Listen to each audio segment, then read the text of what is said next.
kapalad! Andito kami ngayon sa Tarlac.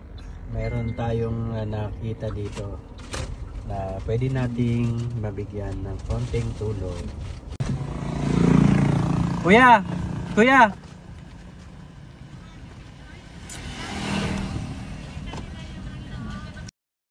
Saan punta mo, kuya? Punta akong kapalit. Apalit? Opo. Naglalakad ka lang? Opo, naghanap akong pambili kong gamot. Nalimos ako.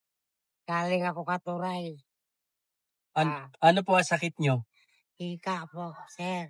Tapos naglalakad lang po kayo papuntang Apalit? Opo. Wala po akong pera sa amin. Pero taga saan po talaga kayo? Kapalit kami mga kumang. Ba't po kayo nakarating dito sa Tarlac? Dinala po ako ng kain ko doon sa Kapalit, sa Katuray. Tapos pinatrabaho niya ako sa itik, hindi ko kaya. Kasi lagi po ako inuubo. Eh di kanina pa po kayo naglalakad dito? Mag-anim na araw na, sir. 6 na araw na kayo naglalakad? Galing ako sa Katuray. Papahinto-hinto po ako, sir. Pagka may barangay akong naanuan, doon ako nagpapahinga. Ano po pangalan nyo? Marvin po.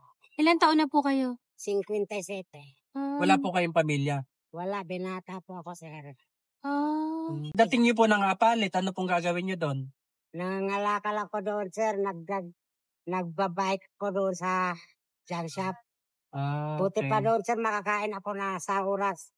Doon di ako makakain na nga sa itik. Gawa ng timan ako ni tita kong pinayagan maka-uwi dito. Lumayas ako. Hindi po niya ako kasing inasikaso doon sa bukid.